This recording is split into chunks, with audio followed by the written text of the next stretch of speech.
mangga kita mulai, kita bicara tentang ngobrol aja ya sama Bu Ditya ya. Siap Bu, mangga. Karena di materi saya ini saya sajikan tidak ada teori ya, tidak ada tokoh ini tahun sekian, nggak ada ya, supaya enak kita membicarakannya. Mangga silakan lanjut. Iya. Isinya diantaranya obrolan kita, Bu Ditya, adalah tiba-tiba di awal Maret, kemudian kita diminta atau harus ikhlas untuk di rumah aja, katanya gitu ya, nggak pakai S ya, di rumah aja. Kemudian kita harus berpisah. Paling terasa tuh Bu Ditya, karena biasanya berpisahnya ya 2 bulan, 3 bulan gitu ya, ketemu suami, tapi sekarang lebih lama lagi. Ternyata harus lebih lebih ikhlas lagi, ya sabar, tawakal gitu. Dan kemudian harus diambil hikmahnya, harus lebih positif mungkin ya, positive thinking dan positive feelingnya gitu. Kemudian isinya diantaranya kehadiran orang tua tidak ada ya, atau kita tidak bisa berkunjung ke orang tua. Kemudian belajar hidup tertib, yang dulunya jarang cuci tangan menjadi sering gitu ya. Rekening PDAM jadi tinggi ya karena sering cuci tangan. Toko-toko, warung itu habis tisu katanya karena habis cuci tangan ya. Ya, padahal ada lab ya di rumah ya. Itu kemudian ada beberapa kunci atau beberapa rumus yang saya sampaikan supaya kita mudah mencernanya. Mangga, silakan. Ya, di rumah saja. Plus minus ya, artinya di rumah saja itu bisa terasa mengancam. Aduh, saya takut kena virus katanya kalau di rumah. Tapi anggota keluarga ada yang keluar masuk ya, masih tetap harus bekerja, masih tetap harus bertemu dosennya katanya, ya itu nanti dia ketepaan gitu ya, ketularan sehingga bawa ke rumah anak kecil dan orang tua itu di atas 60 ya, tapi WHO katanya 60 itu masih pemuda, enggak sih, maksudnya lansia muda gitu ya. Itu katanya mudah terpapar gitu. Sehingga jadi takut, serba takut. Masak sendiri bosen, kemudian GoFood aja. Tapi GoFood takut kena kreseknya, nanti ada virusnya gitu ya. Ya sudah, kadang terpaksa gitu ya masaknya gitu. Padahal masak itu menyenangkan, apalagi kalau bisa bareng-bareng gitu ya. Dengan anak, dengan suami mungkin ya, kadang-kadang bisa bareng. Ya, untuk orang tua, untuk seorang ibu, seorang ayah, entah sedang harus sendirian atau berdua orang tuanya, pasangan suami istri ada di rumah dengan anak-anak, mungkin tingkat kesulitannya akan berbeda. Bantu anak SD, ya, balita, SD, SMP, SMA, mahasiswa pasti akan berbeda-beda, ya. Apalagi kemudian masih gaptek, ya. Kemudian bisa belajar dari anaknya, atau mungkin yang bisa ayahnya, ibunya harus belajar, gitu. Karena anaknya mungkin lebih terampil untuk game online gitu ya, daripada untuk belajar di rumah. Tapi terpaksa katanya sampai akhir tahun, sampai semester depan kita masih harus belajar di rumah, bekerja di rumah. Ya, kemudian yang ada keluhan kalau kita lihat di TV itu, aduh ibunya, orang tuanya harus siap dana untuk pulsa katanya ya, atau untuk langganan jaringan gitu. Ya, itu bisa dianggap sulit, bisa dianggap sesuatu yang tidak menyenangkan, tidak nyaman, ya. Tapi bisa dianggap menyenangkan. Biasanya ketemu suami teh jarang, ya. Suami sering keluar Jawa misalnya, luar negeri. Tapi sekarang kalau orang Jawa bilang ketunggon gitu ya. Ditungguin sekarang enak ya, bisa yayang-yayangan sama anak-anak. Biasanya anak-anak kuliah mungkin pulang juga malam gitu ya, ada tugas kelompok, sehingga sekarang asik ya di rumah semua gitu. Ya. Seperti itu. Boleh lanjut, Mangga?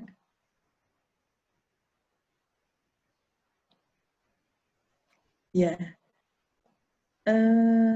Pada saat sebelum, bukan di rumah kan ya, pada saat sebelum kita di rumah, sejak awal Maret, itu mungkin suami istri kalau kerja dua-duanya atau ibunya atau istrinya kerja di rumah, itu ketemu suami istri itu mungkin 12 jam sehari ya, bahkan mungkin kurang dari itu. Saya kebayang kalau di Jakarta gitu, dari jam berapa? Jam 5, jam setengah 6 berangkat kerja, pulang-pulang sampai rumah jam 8 malam gitu ya. Tapi sekarang ketemunya 24 jam. Itu bisa menyenangkan, bisa tidak juga gitu ya. Karena sekarang ada pesanan masakan dari suami. Mama tolong masakin anu gitu ya. Yang dulunya tidak ada. Tapi ada yang dipesan oleh suami jadi senang banget ya. Wah, suami udah pengen dimasakin lagi nih gitu. Ya. Mungkin supaya ibu-ibu juga nggak pusing, jangan dilayanin semua ya. Hari ini suami pengen opor, anak pengen spaghetti, jangan, kalau itu nanti jadi rumah makan ya, gitu, jadi kafe, itu capek juga. Mungkin yang akan menyenangkan adalah bisa dibuat kok gitu ya, masak bareng, atau sekarang giliran kakak yang masak apa? Aku pengennya bikin mie goreng, silakan. Untuk ibunya yang diet ya berarti banyak sayurnya ya mie gorengnya gitu.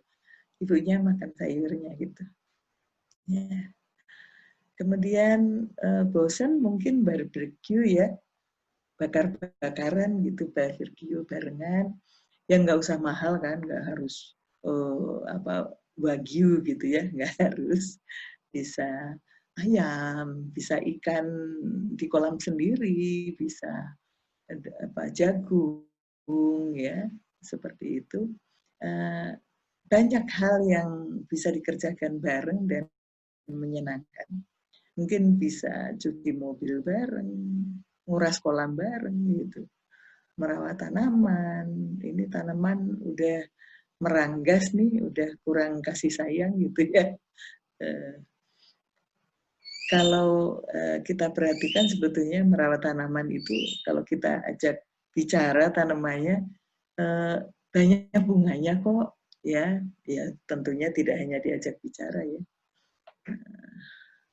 Kemudian, nah kalau kerja di rumah bareng, mungkin bukan kesulitannya ya. Yang harus diatur adalah berbagi ruangan, ya, ruangan yang tidak banyak gangguan gitu. Kemudian kadang kalau laptop di rumah cuman ada 3 dan yang perlu memakai ada 5, itu berarti bergantian gitu ya. Nah, siapa yang sudah waktunya maksimalnya mengumpulkan tugas ke dosennya jam sekian, ya sudah duluan anak aja lah yang pakai laptop gitu ya atau komputer gitu. Begitu, Mangga, lanjut.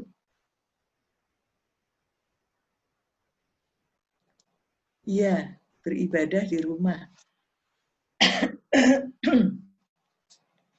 Yang kita lihat juga di TV, itu ada seorang bapak yang mengatakan, saya sekarang belajar untuk jadi imam sholat gitu. Ya. Bisa belajarnya googling dulu, bisa datangin Pak Ustadz dulu gitu ya.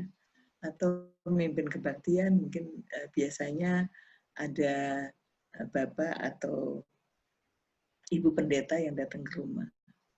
Atau bergiliran ketempatan gitu ya. Nah, itu kemudian harus belajar untuk memimpin kebaktian sendiri.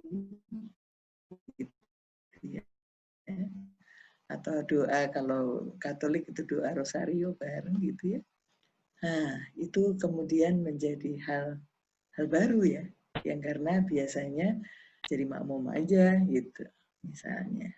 Mangga, lanjut. Iya, perpisahan, Mangga, isinya ya. Kadang terpaksa harus berpisah, ya. Itu tidak hanya pasangan muda, ya. Kadang harus berpisah suami istri yang sudah berumur juga, teman saya itu, karena saya umur 64, jadi sekitar itu ya, sekitar usia sweet. Nah, kalau orang Jawa swida gitu ya, swida itu 60-an gitu.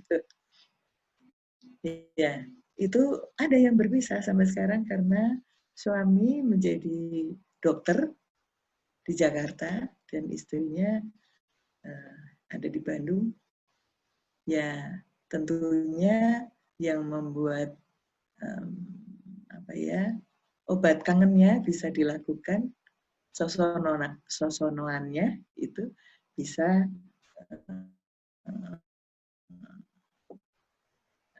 Google Meet atau Zoom atau video call gitu ya. Nah, seperti itu. Kemudian ada yang terpaksa jadi single parent, ya seperti Bu Didia itu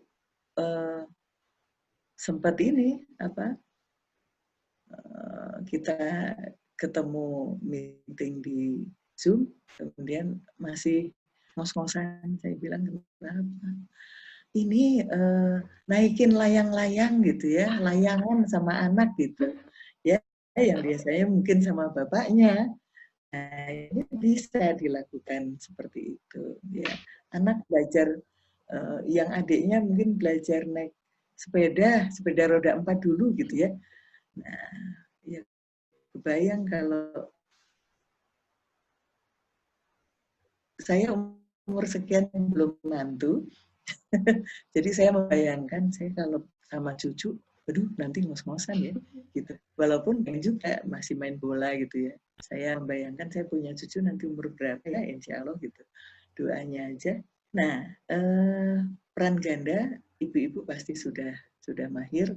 Ini peserta ada kata panitia, kata Agile itu ada yang usia 17 ya, bisa saja menjadi seorang ibu ya, tapi mungkin untuk beberapa mahasiswa yang mendengarkan ini atau putra-putri SMA mungkin supaya membayangkan kalau nanti berkeluarga itu peran ganda itu saya katakan tidak sulit tapi juga tidak mudah gitu ya, berperan ganda karena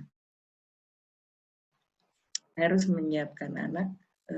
Bagaimana kalau peran ayah tentunya seperti apa, ketegasan, ya, seperti apa ya, sikap yang rasional, realistis seperti apa, itu salah, itu tidak hanya mewek aja gitu ya, tidak hanya menangis saja, tapi juga bagaimana belajar untuk mengolah ibu itu perannya memberikan contoh bagaimana merawat, bagaimana mendengarkan curhatan anak, ya, bagaimana memanage rumah tangga itu beres semua, ya itu tidak mudah. Jam kerja seorang ibu bisa 20 jam ya sehari ya, Bu Ditya. Seperti itu. Kemudian tinggal di rumah itu diantaranya juga sering jadi sensi ya, jadi sensitif gitu. Ini hoax atau bukan? Ya, udah jelas dari gugus tugas COVID. Wah itu mah hoax. Lah, jadi kebalik-balik gitu. Ya, tolong kalau yang muncul Pak Doni Monardo ya dipercaya lah ya, gitu. Yang jelas dari Menteri Kesehatan ya dipercaya. Gitu. Ya, yang itu yang nggak jelas itu loh ya, yang GJ itu dari mana nggak jelas. Nah, mungkin perlu dikonfirmasi lagi gitu. Ya, curhat-curhatan itu bisa di rumah sendiri dengan ayah ibu, bisa dengan kakak adik, ya. Kalau ada mungkin juga kalau orang Indonesia, orang Timur kan extended family ya.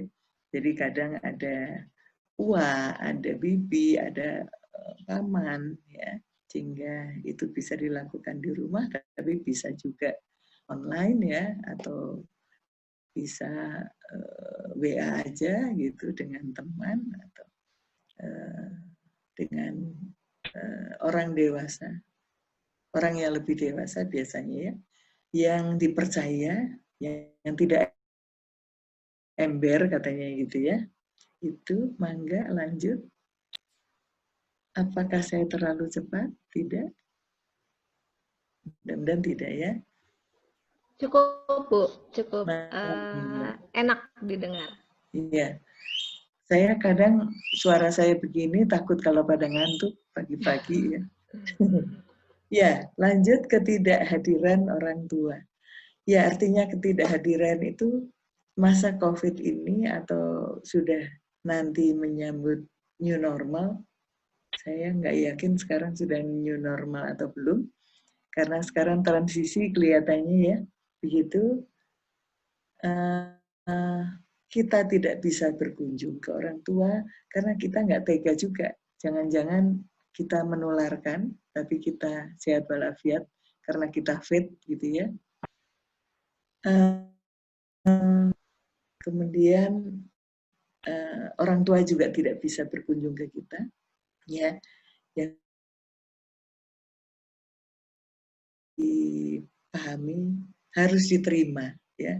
Itu yang disampaikan di webinarnya Bu Endah itu, ya, harus bisa menerima dengan ikhlas supaya enak, supaya nggak kuku lutut gitu ya, supaya nggak ngomel dumel terus. Ada lanjut.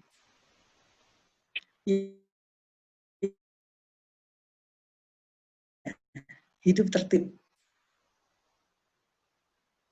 Ya, yang dulunya cuci tangan nanti aja lah. Pulang dari mana gitu, pulang ke rumah, nanti aja lah, cuci tangan, cuci kaki, nanti aja. Cuci tangan, cuci kaki, terus bobo. Enggak sih, ya. Tapi kalau sekarang itu harus, itu satu keharusan. Harus yang ikhlas gitu ya. Bahwa jaga jarak, pakai masker, keluar rumah. Tidak hanya pakai masker, tapi pakai jaket. Kalau perlu sarung tangan, gitu ya. Ya, tidak jabat tangan, tidak cipika-cipiki, tidak pelukan. Padahal udah pengen banget ya. untuk pelukan, untuk cipika-cipiki sama teman, sama saudara, ya. Tapi harus dijaga. Kemudian itu tadi yang harus cuci tangan dengan sabun sehingga jadi boros. Tapi ya sudahlah, supaya kita sehat.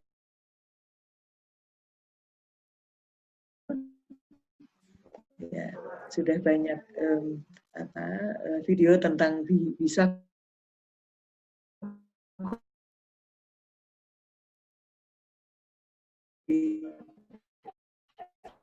harus ganti alas kaki, harus mandi, cuci rambut.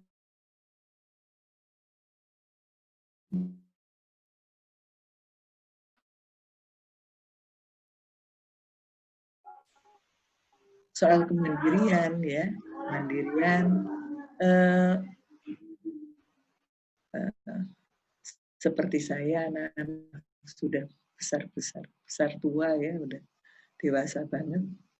Ternyata asik kok, nggak usah ada asisten rumah tangga ya, bisa bagi-bagi kerjaan gitu. Ya, tapi kalau masih kecil-kecil masih perlu ya. Gitu. Lanjut.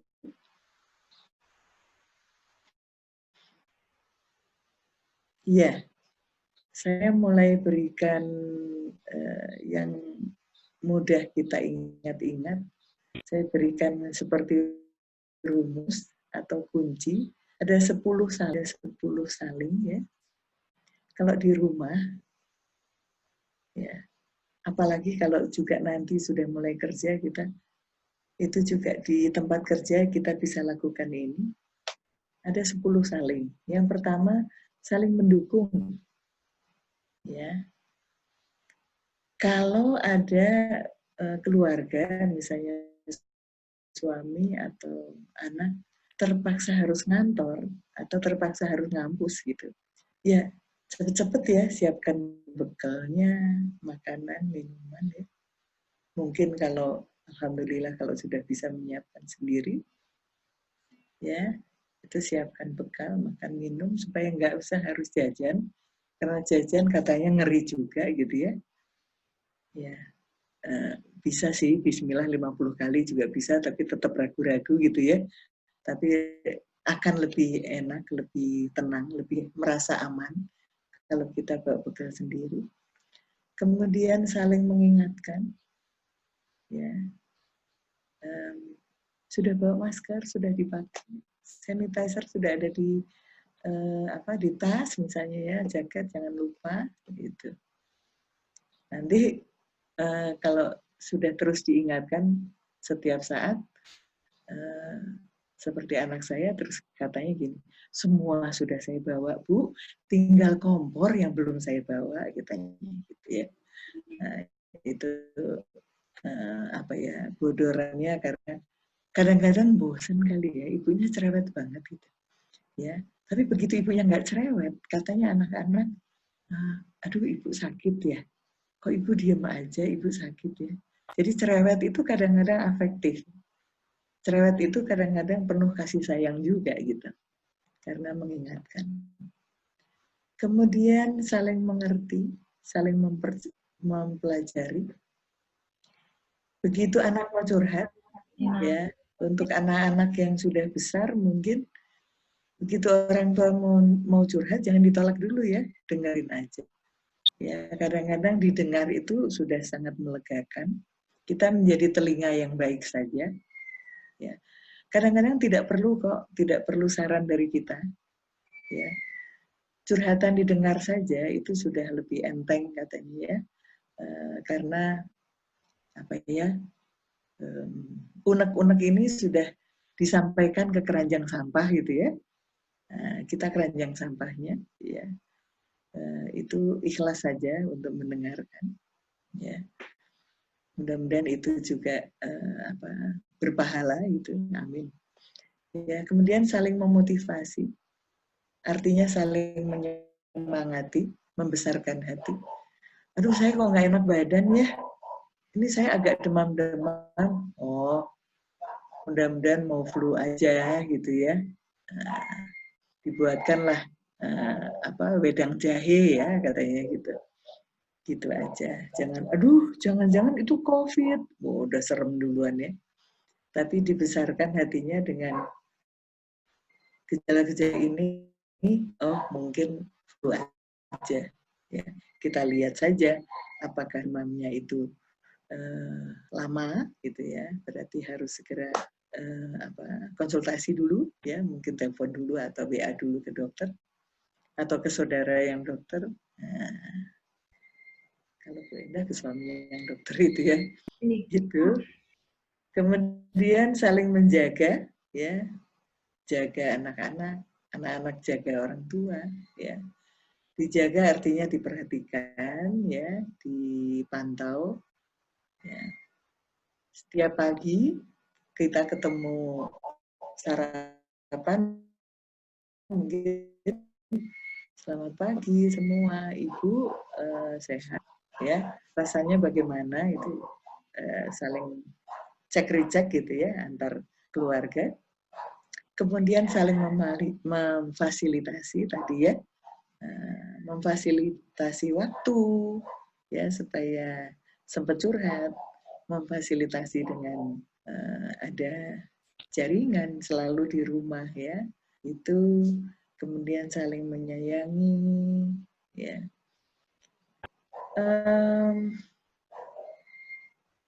Untuk keluarga yang mungkin tanda kutipnya agak bermasalah gitu ya, mungkin tidak terlalu saling dekat, yakinlah gitu ya, bahwa sekarang masa COVID ini, kita di rumah ini, sebetulnya Yang Maha Kuasa kasih kesempatan kita untuk bisa lebih dekat kok, gitu. Jadi jangan merasa, wah ini siksaan, ini berarti Tuhan nggak sayang sama saya nih, saya nggak deket ke mama, nggak deket ke papa, sekarang setiap menit itu harus ketemu, lo lagi gitu ya. Tapi tidak begitu. Mungkin kita harus menghayatinya, oh Yang Maha Kuasa itu mungkin memberikan waktu yang cukup panjang untuk saya, untuk kami anak-anak, bisa lebih dekat ke orang tua. Ya, alhamdulillah kalau bisa begitu gitu. Ya.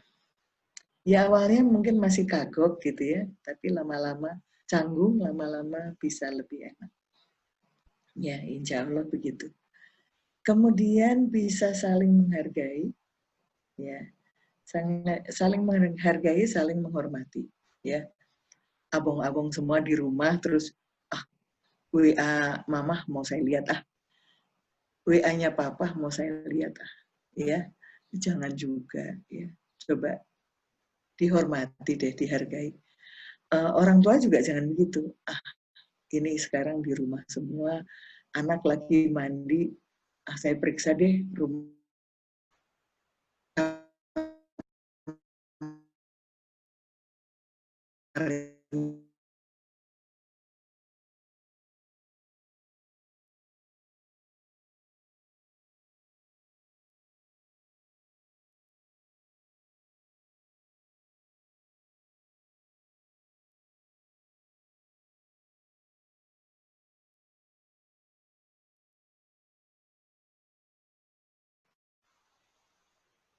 Nah, kalau udah bosan gimana ya? Jadi ulang lagi. Kalau go back to the door, bilang go back sodor gitu ya. Main apa tuh namanya? Main engklek ya, atau main apa? Nah, itu bisa dilakukan. Bu, bagaimana kalau di rumah ada ini misalnya, ada nenek, ada uyut gitu ya, ada di rumah, cucu atau uyutnya mau main bola, iya berarti eyangnya ini atau neneknya ini main bola tapi duduk gitu, ya. Diarahkan ke neneknya lah, dia bisa gembira barengan gitu. Kemudian saling membantu, ya. Kadang kalau kelihatan ekspresinya berubah, agak bengong atau agak sewot gitu ya, ditanya, Mama, apa manggil-manggil aja sih? Nah, udah mulai agak kenceng gitu. Nah, ya, dibiarkan saja dulu mamanya. Nanti mungkin sejam kemudian tanya, Mama, mungkin ada yang bisa saya bantu? Ya. Terenyuh pasti mamanya. Anaknya udah siap mau bantu gitu. Ya, seperti itu. Mangga lanjut. Iya, peran psikologi mungkin belakangan, lanjut dulu. Mangga. Iya. Nah, hal-hal yang kunci ya.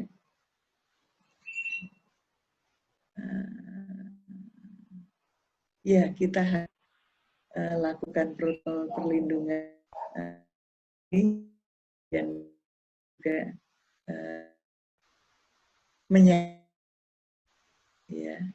menyadari bahwa peran kita di itu penting. Kalau orang tua lagi bosan, dua-duanya bisa berantem, ya mungkin anaknya bisa jadi jembatan gitu ya, menjembatani gitu. Bukan makin ngomporin ya, biar orang tua berantem, ih lucu, orang tua berantem enggak ya, orang berantem itu enggak lucu gitu ya, sehingga kemudian perlu didinginkan gitu ya, cooling down gitu. Mangga lanjut, ada kunci lagi, nah ini biar agak lucu. Ada kuncinya kalau dari saya itu. Yang pertama kita jujur aja. Jujur pada diri sendiri, jujur pada yang Maha Kuasa, jujur pada keluarga di rumah ya. Kalau kita bosen, bilang bosen, jadi jangan uring-uringan aja sambil uring-uringan kenapa sih? Terus terang aja, aduh kenapa ya hari ini Mama teh lagi bosen masak, terus terang aja ya. Jangan merasa terpaksa nanti jadi aneka racun gitu ya. Ya, sehingga boleh nggak teteh atau boleh nggak mbak masak duluan, nanti ibu bikin sambelnya aja gitu ya, atau boleh nggak sekarang ayam goreng aja, lalap sambel aja ya ameh gampil gitu ya, bisa seperti itu. Tunjukkan bahwa kita bosan misalnya, kemudian diurutkan skala prioritas mana yang penting dulu gitu. Yang jelas di kamar mandi hampir kepleset ya, berarti agak licin, ya kamar mandi duluan lah. Teraku yang sudah agak berdebu itu nanti aja dulu ya. Jangan semuanya pengen dikerjain. Sambil bingung lihat kiri kanan, aduh hari ini ngerjain apa dulu ya, kok bingung ya. Kalau di rumah ada secari kertas atau ada whiteboard kecil, mungkin ditulis ya skala prioritasnya. AA bisa mengerjakan apa, teteh bisa apa, ya. Mungkin nenek bisa apa, mungkin ngupas bawang aja gitu ya neneknya. Gak usah masak gitu. Bisa capek. Kemudian kalau sudah diurutkan, kemudian ajak keluarga untuk kegiatan bareng. Karena kegiatan yang bersama-sama itu menyenangkan. Ya. Walaupun ngurus binatang peliharaan barengan, ya misalnya apa ya, bersihin kandang nuri gitu ya, kalau ada burung nuri di rumah, bersihin kandang kucing gitu ya, kucing di rumah ya, itu menyenangkan kalau dikerjakan bareng-bareng ya. Kandangnya dijemur dulu gitu misalnya, disikat gitu ya. Kemudian R-nya dari juara, R-nya rutin mendampingi, mendengar keluh kesah ya, atau cerita gitu. Tapi cerita tolong bilang ke anaknya ya, nak nanti kalau mama atau papa ceritanya udah diulang-ulang, nah, short term memory gangguannya, itu ingetin aja. Tapi kalau diingetin jangan tersinggung ya. Kadang-kadang orang tua kan tersinggung ya. Kalau diingetin, enggak kok aku belum cerita yang kemarin. Sudah, ya cerita itu sudah 5 kali gitu ya. Itu diterima bahwa sudah mulai ada short term memory terganggu misalnya ya. Gitu. Kemudian A yang terakhir adalah arahkan kepada gaya hidup yang sehat. Ya. Gaya hidup sehat apa sih? Gaya hidup sehat itu olahraga bareng, gitu ya. Diet, ya, diet bareng. Misalnya makan siang udah, tapi pengen ngemil. Ngemilnya apa? Buah-buahan. Jangan duren ya, gitu. Ngemilnya sayuran. Buah-buahan, ngemilnya buah-buahan itu pepaya, gitu ya. Yang nggak boleh untuk diabetes mungkin mangga yang manis banget atau raja ya, pisang raja, raja bulu, raja cerai kalau di Jawa Barat. Nah itu jangan pisang susu gitu ya. Nah, pisang Ambon aja deh, cau orok katanya ya, yang lebih hambar ya. Kemudian masih pengen ngemil juga, kuaci aja ya ngemilnya gitu. Jangan ngemilnya cheesecake, bahaya ya. Gitu. Mungkin itu, kemudian masih ada lanjutannya atau sudah habis? Masih ada waktu Bu Ditya? Ya, masih ada waktu Ibu. Masih ya. Kemudian ya mungkin ini sudah ya tipsnya yang 10 saling tadi sudah, juara sudah. Nah, selanjutnya ini out of control ya. Kalau di rumah udah mulai jengkel, udah mulai bosen, ya, kemudian susah menahan diri untuk tidak bepergian. Enggak kok,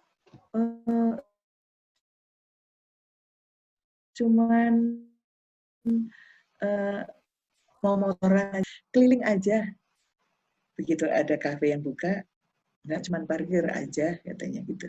Ya, ya masuklah, masuk di teras. Cuman minum aja. Ya, nah, protokolnya aja. Ya, jangan mepet-mepet gitu ya. Tetap dengan protokol kesehatan yang semestinya gitu. Kemudian jangan ragu-ragu untuk memberi bantuan, walaupun bantuan itu sekedar kita naruh di pagar rumah itu sembako, ditulis monggo gitu ya, silahkan untuk yang memerlukan.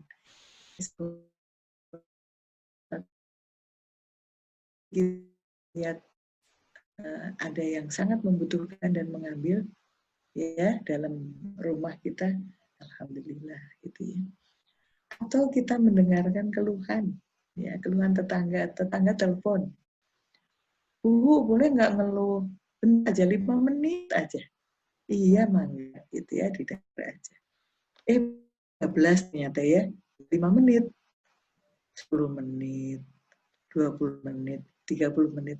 Maaf ya Bu, sebentar saya sudah bikin bacem tapi belum saya goreng. Boleh ya Bu dilanjutkan nanti. Itu ya. Untuk menghentikan itu bisa dengan halus ya, dengan lembut juga bisa gitu. Ya, semacam itu. Kemudian taat untuk menghindari penaran, itu jangan merasa terpaksa. Aduh, males banget sih pakai perlengkapan supaya tidak COVID. udahlah, masker saya masukin tas, yang penting kan sudah bawa sanitizer di tas aja. Udah, ya kan sudah kena lagi di luar gitu ya. Nah itu jangan merasa terpaksa untuk taat gitu. Ya, kemudian kesalahan masuk dari COVID ini, mungkin jangan terlalu euforia juga, ya. Sekarang sudah apa namanya?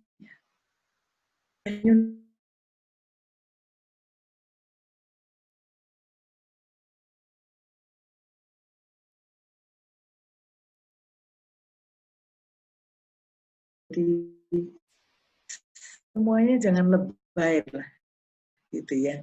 Jangan kemudian beban emosinya jadi ditambahkan gitu ya. Kalau senang-senang banget, kalau sedih-sedih banget ya.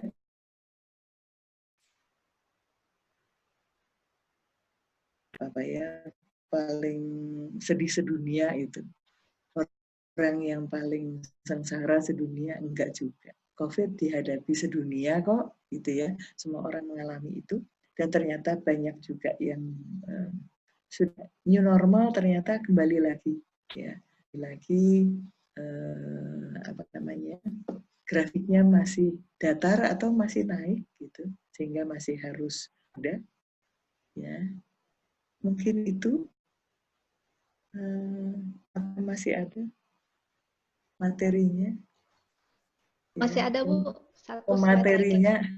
pematerinya mulai lupa ya. Masih ada satu slide tentang indikator lagi Bu. Oh gitu ya. Ya. Indikator mungkin yang kita bicarakan hari ini adalah yang penting kita sadari ya, kalau webinar yang pertama oleh Pak Zen itu sadari ya, kita mampu mengidentifikasikan ya permasalahan di keluarga kita itu saat ini apa ya. Mau dianggap tidak ada masalahnya, oh ada kok masalahnya ya, itu harus disadari, diidentifikasi, kemudian dipelajari ya. Kalau mempelajari pandemi tentunya dari televisi kita juga udah sering lihat ya, di Bapak Ibu lihat di YouTube juga ada di apa namanya, webinar banyak, itu bisa dipelajari. Kemudian kita bisa menentukan, bisa apa ya,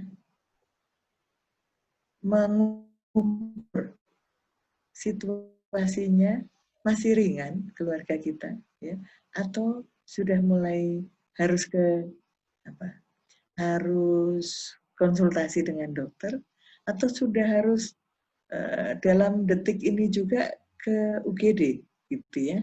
Itu yang harus dipersiapkan, yang tidak perlu dibuat panik gitu ya. Karena panik itu punyanya orang-orang yang emosional ya. Kalau kita insya Allah kita itu orangnya tenang ya, sehingga bisa dipelajari seperti itu ya. Kemudian apakah kita perlu bantuan profesional ya, tadi apakah perlu telepon teman kita yang dokter atau saudara kita yang dokter, atau dokter keluarga ya, dokter langganan keluarga mungkin ada di antara Bapak Ibu, mangga. Kemudian yang terakhir kita perlu asertif ya, terserang apa ada yang bisa saya bantu gitu ya di keluarga, atau kalau kita punya masalah kita terus terang saja ke keluarga ya. Saya kok agak-agak demam ya. Ya, itu sampaikan saja, jangan disimpan sendiri. Nanti kalau sudah panas tinggi, sudah ada kalau dokter atau psikolog klinis biasanya mengatakan somnambulan gitu ya, jangan sampailah sampai ke sana ya, sudah ngomong sendiri gitu ya, udah ngomong sendiri berarti udah panasnya tinggi, janganlah. Kita agak-agak jangar ya, agak-agak kepala nggak enak, angin udah seriwing-seriwing gitu, udah kita ngomong aja ke keluarga ya. Mungkin itu Ibu Ditya. Terima kasih banyak Ibu Unan yang telah memaparkan materi yang sangat berguna. Baiklah, sekarang akan dibuka sesi tanya jawab. Tapi sebelum orang lain yang peserta bertanya, boleh saya nanya dulu ya? Mangga. Oke, tadi saya ada sangat menarik yang bagian saling gitu ya Bu ya. Setidaknya ketika kita anggota keluarga itu harus saling menyayangi, kemudian harus saling memberi support satu sama lain gitu Bu. Nah ini kan fenomena mungkin banyak juga yang curhat ke saya gitu ya Bu ya. Sebetulnya saya tuh orangnya nggak dekat dengan orang tua, sehingga memiliki keinginan atau bahkan memaksa orang tua untuk ngekos, gitu Bu. Tujuannya sih apa? Karena saya ingin terhindar dari orang tua, saya tidak mendapatkan kenyamanan dari orang tua, gitu. Nah, di masa pandemik seperti ini, kan mau nggak mau mereka harus bergabung dengan orang tuanya ya Bu ya. Satu rumah, istilahnya ketemunya 4L, lu lagi gitu ya Bu ya, buat bosan. Bagaimana ya Bu ya cara menghadapi seperti ini? Ya, bagi anaknya juga, bagi orang tuanya juga, bagaimanapun nyaman itu lebih enak kan. Kalau komunikasinya nggak lancar, itu yang diperbaiki berarti komunikasinya gitu. Sebetulnya kalau komunikasi itu kan keterbukaan ya. Kalau istilah awamnya keterbukaan. Sehingga kalau pengen orang tuanya seperti apa ke saya sebagai anak, pengen mama tuh gini loh ke aku, pengen papa itu gini loh ke aku, ya ngomong gitu. Iya, kasarannya begini, tidak menggurui, tapi tolong ajarin orang tuanya pengenmu itu seperti apa. Gitu. Berarti jujur ya Bu ya, kunci utamanya. Jujur.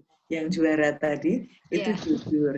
Nah, sebagai orang tua, kalau anaknya lagi sungut-sungut, lagi manyun, gitu, ya ketok kamarnya, mama mau ikutan goleran di tempat tidurmu, boleh. Kamar tidurmu lebih sejuk deh dari kamarnya mama. Padahal enggak juga kali ya. Tapi kadang-kadang bohong sedikit untuk kenyamanan strategi anaknya, ya Bu ya? itu strategi. Strategi. Itu boleh-boleh aja. Mungkin tinggal dalam hati, aduh maaf Tuhan saya bohong ke anak, tapi ini demi anak gitu ya. Gitu. Nah, heran dulu di situ kayak temen ya. Jangan selalu kayak bos gitu ya. Orang tua tuh jangan bosi lah ya. Gitu. Yang enak itu bisa jadi sobat sama anak ya, ngobrol. Mungkin kadang-kadang seorang ibu nggak punya keluhan tapi bikin keluhan aja deh yang ringan-ringan supaya anak merasa oh saya diperlukan oleh ibu saya loh. Itu perlu perasaan itu gitu. Terus kalau membahas anaknya itu jangan di depan kakaknya atau adiknya. Kalau punya ya. Membahas anak nomor 2 itu ngobrol aja bertiga sama bapak ibu sama anak nomor 2 ini. AA atau teteh sama adik atau sama dedek jauh dulu ya gitu ya. Mau ngobrol. Kalau anak ini diajak keliling aja, keliling kompleks ya, naik mobil gitu. Ya. Ngobrol bertiga atau ngobrol berdua sama orang tuanya. Anak itu akan merasa, oh saya dispesialkan sama orang tua saya. I'm special. Ya, untuk orang tua saya itu spesial. Paling padahal cuman pergi beli sate, dibawa pulang, makan bareng di rumah. Tapi saya dispesialkan oleh orang tua. Itu penting. Gitu. Jangan selalu dibandingin. Hari kamu males tapi sebetulnya nyantel setiap saat. Kakaknya itu rajin, kenapa? Karena nggak gampang nyantel. Terus baru dia mulai nyantel di memory storage gitu ya, yang ingat gitu. Itu ada yang seperti itu, cara belajar beda, ya, kemampuan beda-beda, jangan bandingkan itu. Oh, oke. Berarti intinya kita harus kemudian ada strategi benar menyaman emosi anak ya Bu ya? Iya, betul. Seperti itu, oke. Jadi jiwa pantun saya merontak nih Bu. Ada sumber saya berikan nih Bu nih. Berkaitan tadi. Semua masak harus opor. Iya. Harus tahu kalau budaya ini banyak ininya. Pantun bagus lagi ya. Boleh pantun nggak Bu? Mangga. Oke. Masak opor dengan kelapa diari dengan keras. Cintai ibu dan sayangi bapak, pasti hidup aman sejahtera. Itu kuncinya. Jadi kita harus saling menyayangi. Amin. Amin. Bagus kan tuh. Oke, ini tampaknya menarik sekali Bu. Ada beberapa pertanyaan yang, saya kira sangat psikologis banget, tapi bisa diketahui oleh semua orang kayak gitu ya Bu ya. Yang pertama itu pertanyaan dari Abdul Mana. Pertanyaannya Bu, ada kecenderungan istri merasa jengah kalau suami kelamaan berada di rumah terus. Kemudian bagaimana ya Bu ya cara mengatasi dan mengobatinya? Ya, sebetulnya kalau sudah dibiasakan saling jujur, nah itu bisa disampaikan kepada istri kepada suami, bisa disampaikan.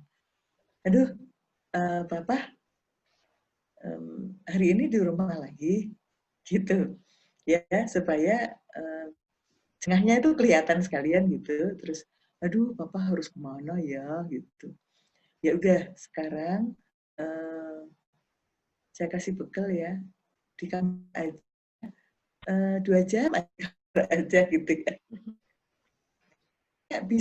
Bisa dibikin lucu-lucuan aja, ya, bisa begitu. Atau misalnya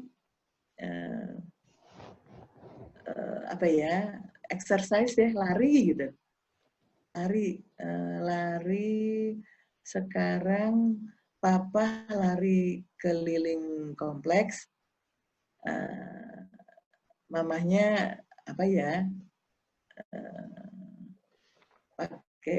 pakai lagu Zumba aja dulu ya, Zumba sama anak-anak gitu.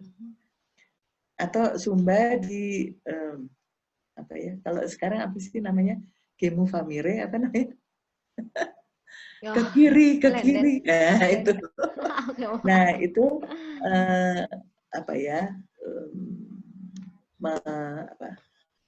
senam dengan lagu, tapi di halaman rumah masing-masing dengan tetangga itu ya, itu lucu juga gitu, biar nggak bosan.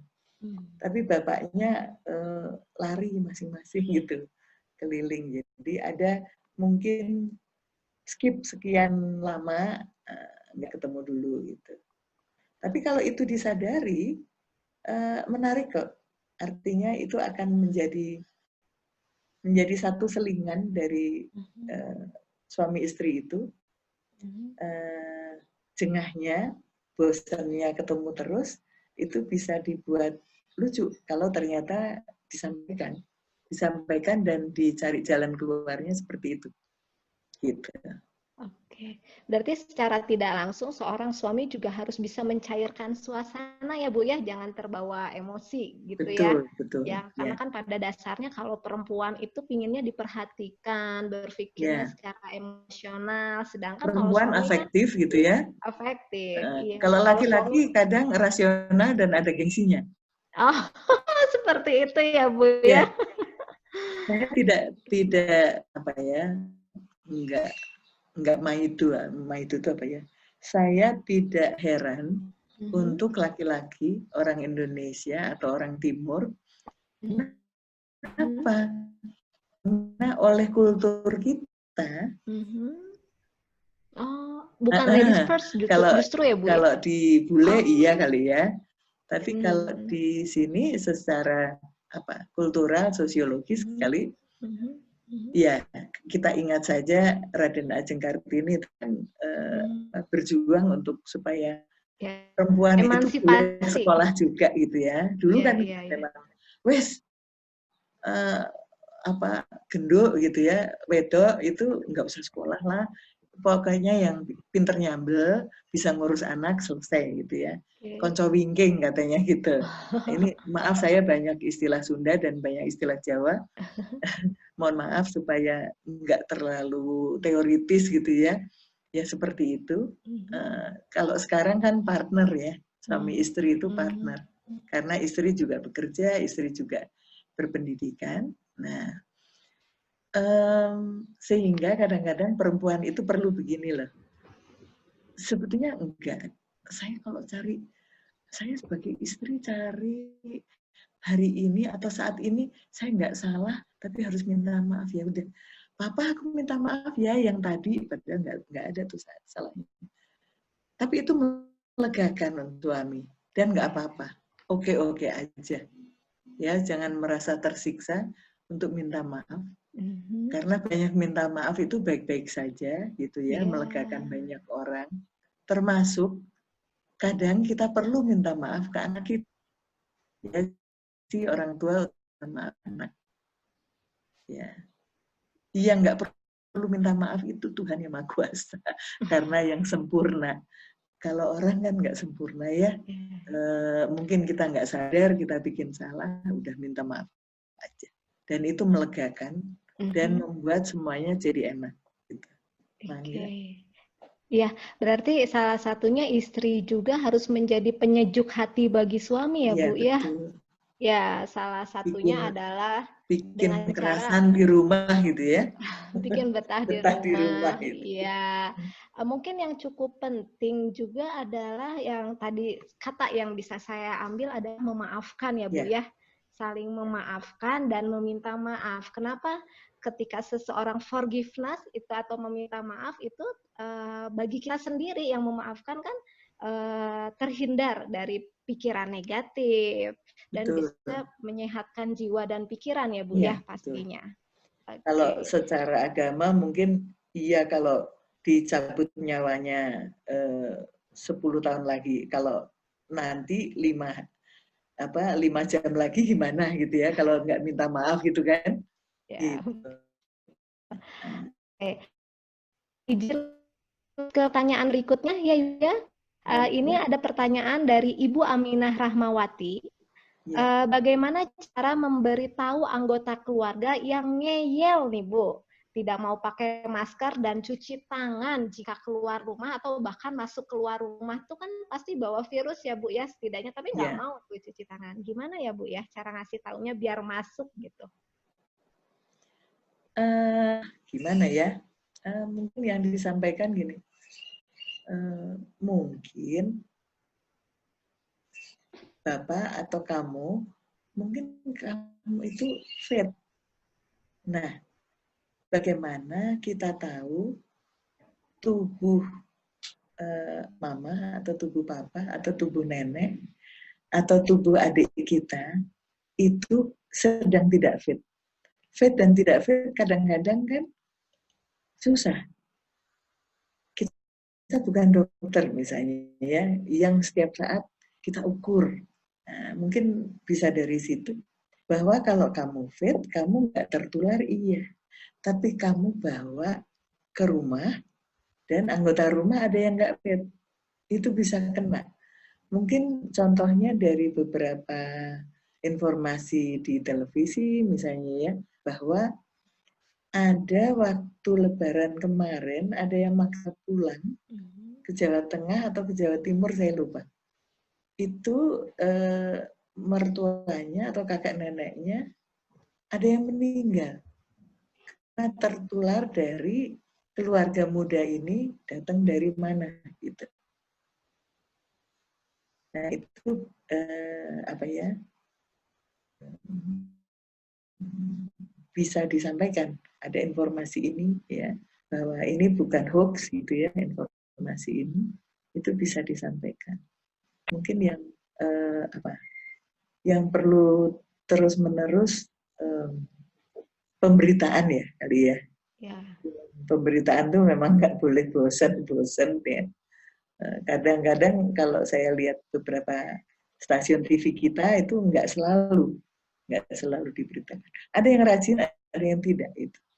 Itu mungkin yang kan kalau ibu-ibu atau anak-anak mungkin lihatnya acara musik, ada yang acaranya apa namanya, apa ya, kalau ibu-ibu senangnya apa, film ya atau sinetron gitu. Sekarang Nah, drama Korea, Bu, yang lagi oh booming. iya benar, drama Korea. Nah itu di tengah-tengahnya tolong tetap dimasukin tentang COVID gitu. Ya, mungkin mudah-mudahan di sini pesertanya ada yang dari apa Vkom gitu ya, dari jurnalis gitu ya. Gitu pesan. Ya, berarti setidaknya dari keluarga sendiri itu harus dibiasakan ya Bu ya, menjadi suatu kebiasaan hidup saya. Tidak langsung kan itu menjadi disiplin ya Bu ya. Ya. Ya. Dan kelihatannya untuk seterusnya kalau lihat COVID-nya kok cukup panjang ya. Iya. Kelihatannya hidup sehat harus terus ini sih. Iya, amin. Nggak ada ruginya ya kita. Iya, betul. Tidak hanya pada masa COVID ini saja ya Bu ya. Iya, betul. Oke. Ya, baiklah Ibu, ini ada pertanyaan lagi, cukup banyak pertanyaannya. Alhamdulillah, terima kasih kepada peserta yang sudah sangat antusias pada materi yang telah dipaparkan. Nah, ini ada pertanyaan dari Ibu Elisa. Ya. Pertanyaannya, kami menjalankan protokol COVID di rumah, tapi beberapa orang sekitar kami menanggapi seolah kami itu lebay, katanya Bu. Malah ada yang tersinggung. Nah, padahal teman-teman saya protokol COVID lebih ketat lagi. Saya contohkan, harus bagaimana ya Bu ya, gitu. Rasanya lelah juga menjalankan protokol COVID sementara orang lain santai-santai aja.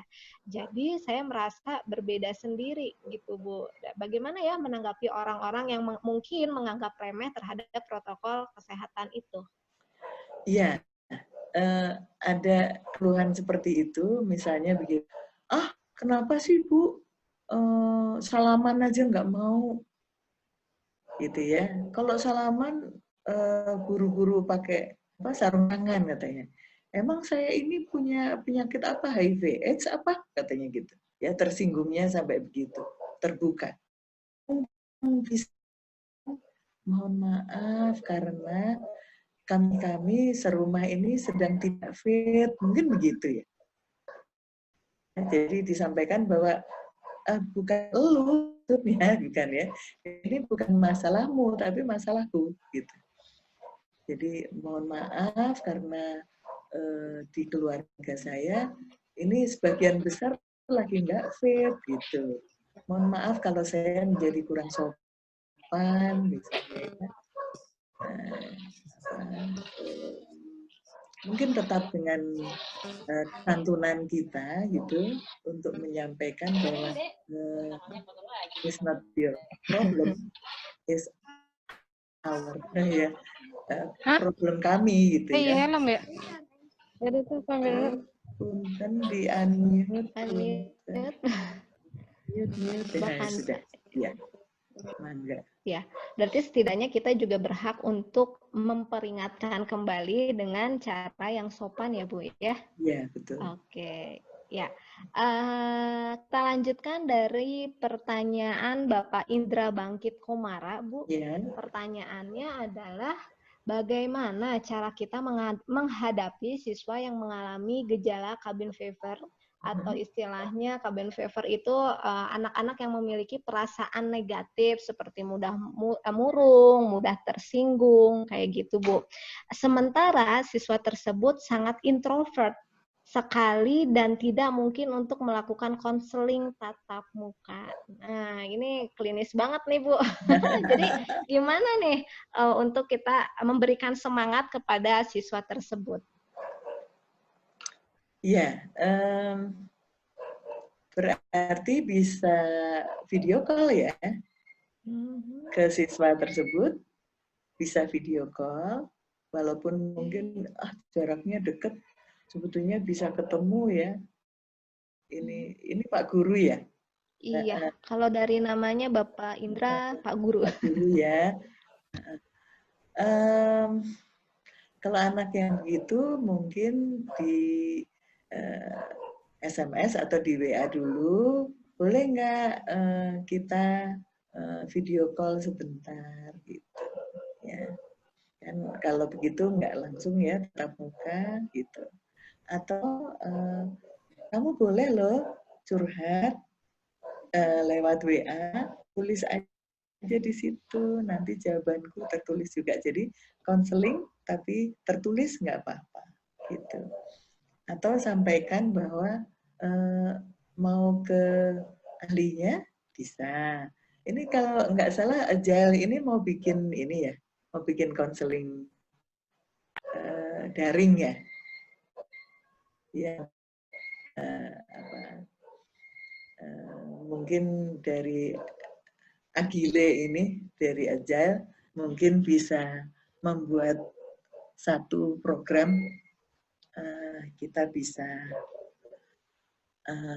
konseling lewat online ya, daring, mudah-mudahan, amin. Gitu.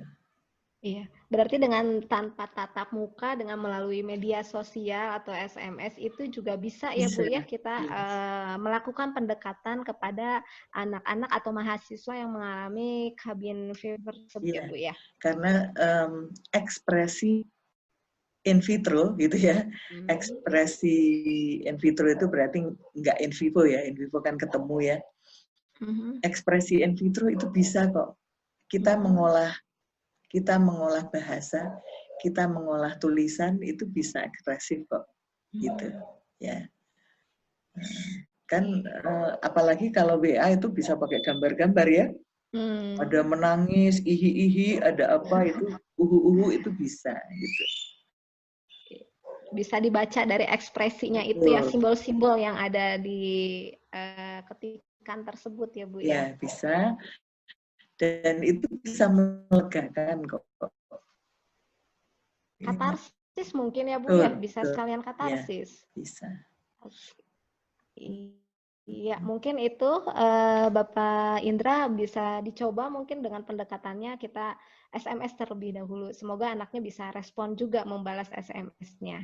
Katanya sudah katanya pernah ada dicoba, tanggapannya tuh. Sudah pernah dicoba melalui WA, tetapi sangat tidak efektif. Kalau seperti itu bisa dititipkan ke orang tuanya. Jadi yang dikonseling itu orang tuanya dulu, atau kakaknya, atau siapa yang dekat dengan dia. Ya, yang dekat dengan siswa ini siapa? Mungkin uaknya, uak laki, mungkin tantenya, ya, bisa dititipkan oleh bapak ke beliau-beliau. Itu bisa. Jadi ngasih PR ya, ngasih PR ke orang-orang dewasa di rumahnya misalnya. Berarti secara tidak langsung kita melakukan heteroanamnesa juga ya Bu, bisa ke keluarga terdekatnya ya Bu ya, bertanya bagaimana dengan kehidupan siswa tersebut. Betul, ya. Baik, mungkin Pak Indra bisa dicoba dengan mendekati dulu keluarganya gitu. Oke, kita lanjut dengan pertanyaan selanjutnya dari Ibu Putri Anugrah. Pertanyaannya adalah, Bu, bagaimana dengan orang tua yang kebanyakan nonton konspirasi COVID, jadinya agak meremehkan COVID itu, Bu, gitu. Apalagi semenjak new normal, rasanya kayak nggak ada pandemi dan jadi nongki-nongki atau nongkrong-nongkrong sama teman-temannya. Itu gimana ya, Bu ya? Iya. Kadang-kadang orang dewasa, ya orang, saya nggak bilang bebal ya, apa ya? Susah diatur, keras kepala. Keras kepala, stubborn. Stubborn. Ya,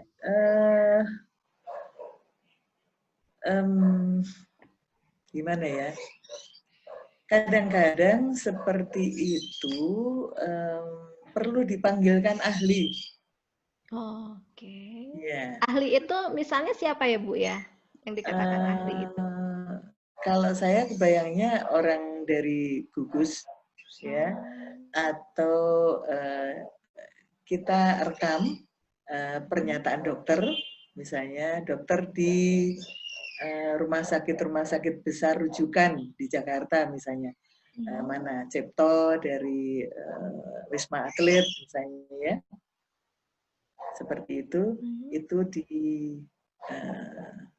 Wisma Atlet itu beberapa anggota dari Dispesiat itu memberikan pendampingan di sana.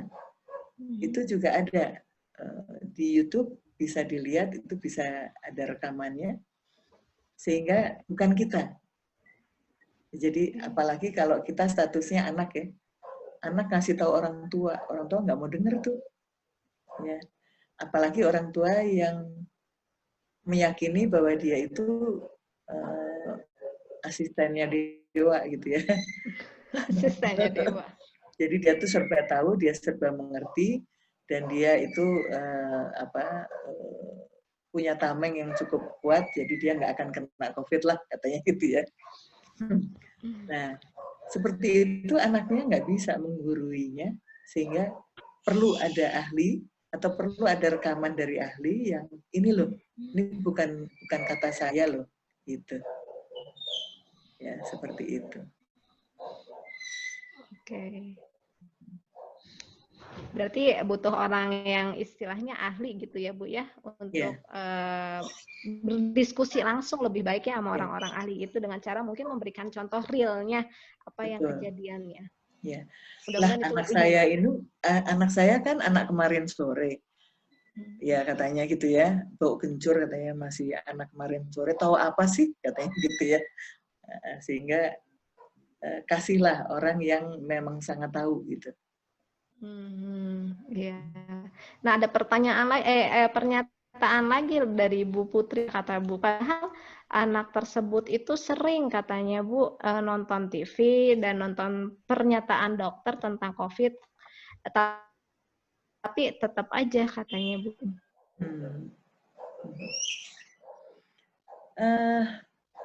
Kalau anaknya cukup agamis, sebetulnya bisa lewat ahli-ahli agama ya, gitu. Bisa bahwa kalau kamu sehat karena kamu muda, gitu. Tapi muda tapi bandel. Kalau kamu bandel, kamu nggak ketularan, kamu nularin yang tua gitu. Ya. Kalau ada yang sakit karena kamu, kira-kira kamu dosa nggak ya? Kalau yang agamis bisa ditarik ke sana gitu ya. Oke, berarti bisa dari sudut pandang agama juga ya Bu ya. Misalnya mengikuti misalnya habis doa bareng, nah itu habis doa bareng kan nggak langsung dadah aja ya. Bisa keluarga masih bisa tetap ngumpul. Mungkin ada topik apa diantaranya bisa topik itu gitu yang disampaikan. Ya, baiklah. Semoga bisa membantu ya Ibu Putri. Nah, ini ada pertanyaan yang cukup menarik Bu dari Ibu Dina. Dan mungkin ini juga dirasakan oleh ibu-ibu dan anak-anak lainnya. Nah, kenapa sih orang tua itu cenderung mudah marah ketika anaknya dalam kondisi pandemik seperti sekarang, Bu? Mungkin kan yang stay at home, jadi mungkin anaknya nggak tahu kebiasaannya kalau kayak gimana, ketika ketemu sama orang tuanya kok kayaknya orang tuanya nggak sabaran dan mudah marah, kayaknya ya Bu ya, kesannya seperti itu. Kemudian, apakah tepat jika seorang anak menghindari orang tua yang dalam kondisi tersebut? Mungkin yang mudah marah-marah gitu ya Bu ya. Karena rasanya rumah tuh sudah terasa seperti membosankan dan tentunya tidak dengan kondisi orang tua yang menjadi mudah marah seperti itu. Nah, gimana ya Bu ya cara mengatasinya? Itu anaknya perlu ditanyakan ya. Anak itu cukup memperhatikan orang tuanya enggak? Kalau orang tuanya marah-marah, jangan-jangan orang tuanya sampai taraf bosan. Orang tuanya sampai taraf jenuh, gitu ya, boring. Apakah orang tuanya lagi terlalu capek? Coba anaknya gini, Mama, kenapa sih Mama marah-marah? Mama capek ya, sini tak pijetin gitu. Jangan-jangan seumur hidup atau setahun sekali mijetnya. Padahal pijat itu efektif. Iya kan? Pijat itu efektif loh. Nggak harus dengan sentuhan ya Bu ya? Iya betul. Karena bersentuhan. Menunjukkan kasih sayang, menunjukkan perhatian, bisa lah mijet tangan, mijet kaki, ya. Udah lebih enak nggak? Itu kan terapi juga ya, relaksasi untuk orang tuanya, ya. Orang tua tuh makan asam garam, makan asam garam. Bayangkan bahwa orang tuamu itu sudah mengurus kamu, mengurus nya, mengurus apanya dari sejak brodol itu ya, sejak melahirkan. Sudah capek kan capek itu nggak harus umur 60-an ya. Capek itu kalau ibu-ibu umur 40, 50 ya, itu juga capek mungkin ya. Siapa tahu work at home tapi ada apa namanya? Ada deadline ya ke kantor, ke bosnya itu harus cepat dikirimkan, cepat email gitu ya. Waktu sudah genting-gentingnya, tapi anak ribut ya, anak dari kamar-kamar pasang musik rock, jadi bapak ibunya nggak bisa berpikir, gitu. Ya, pilihan musik aja kan masing-masing berbeda. Tolong orang tua juga menikmati musik rock, orang yang anak-anaknya juga menikmati langgam Sunda atau kesenangan orang tuanya apa mungkin musiknya apa siapa David Foster kayak apa ya, itu kesenjangan itu tolong kesenjangan itu jangan dibuat lebih runcing lagi kesenjangannya, tapi gitu. Ada kok sweet rock itu enak kok gitu ya. Ini saya udah umur 64 nih, tapi musik sweet rock tuh enak, sok Ahmad Albar enak gitu ya. Oke. Pengen ngasih paham lagi nih Ibu Dina. Pulang sekolah naik sepeda sambil bernyanyi dengan suara merdu. Jangan lupa akan keluarga. Mereka selalu merindukanmu. Ayolah saling memeluk, saling menyayangi ya Bu ya. Justru jangan dihindari ya Bu ya. Betul. Nah, kalau meluk karena takut ya meluk dari belakang sayang. Gitu. Jangan dari depan. Kan takut ya tertular gitu. Dari belakang, dielus punggungnya, dielus punggung tangan. Itu seneng kok orang tua. Iya. Wah, cakep-cakep banget ya ini pantunnya.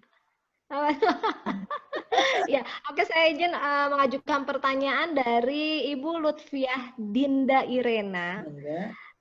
Pertanyaannya adalah bagaimana cara menghadapi seseorang atau satu keluarga yang keterlaluan dalam menanggapi social distancing dengan bukan hanya menjaga jarak tetapi benar-benar menjauhi sampai menyapa pun tidak terhadap seseorang yang sudah lewat beberapa bulan lalu ODP gitu, Bu.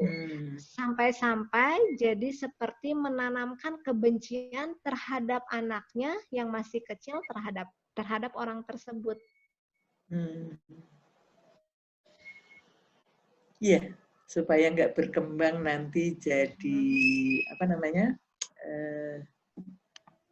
antisocial family nanti. Iya. Mungkin yang harus diingatkan keluarga ini adalah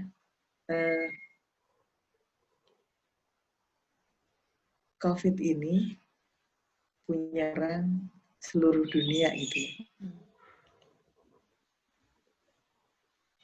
Kita berusaha, setiap keluarga, setiap orang berusaha steril mungkin, bisa nggak sih? Steril mungkin bisa nggak? Berarti kalau di rumah ya semua ditutup ya. Habis goreng tempe, tempenya ditutup. Jadi males deh tempenya. Jadi nggak kering ya, gitu. Semua ditutup. Kalau bisa keluar rumah itu kayak permen, semua dibungkus gitu ya. Orangnya atau anaknya itu permen. Astronot ya, Bu ya? Gitu.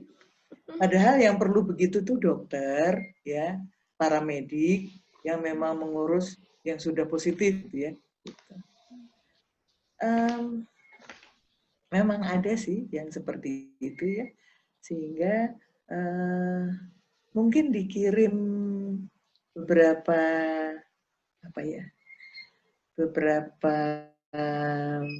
video bagaimana tata tertibnya untuk menjaga itu. Ternyata seperti itu kok ketatnya, nggak seketat keluarga itu ya. Mungkin kalau diucapkan dengan terlalu kan mungkin bisa tersinggung, karena dia memang keluarga itu atau orang tua itu takut banget, gitu. Sehingga yang perlu disampaikan seperti video-video atau film-film tentang COVID, tapi yang moderat ya, yang cukup menyejukkan lah, ya, bukan ancamannya COVID, bagaimana menjaga supaya kita tetap bisa berkegiatan, tetap bisa bersosialisasi gitu ya, bermasyarakat, tapi hal-hal dari jauh kan ya nggak apa-apa. Contohnya di TV diantaranya anak-anak kecil yang main bulu tangkis itu antar rumah. Jadi si jaringnya itu tembok rumah gitu. Ya. Ya, kita istirahat dulu, minum gitu. Yuk main lagi, tapi cuma denger aja gitu ya. Dan itu cukup menyenangkan. Mungkin seperti itu. Jadi kalau tersinggung ya udah dikirim aja yang ringan dan lucu. Seperti ini loh, ini cukup kok bisa menjaga COVID gitu. Iya, baiklah. Setidaknya dalam keadaan COVID ini banyak juga ide-ide kreatif yang bisa diciptakan ya, Bu ya. Iya, betul. Bisa jadi produktif.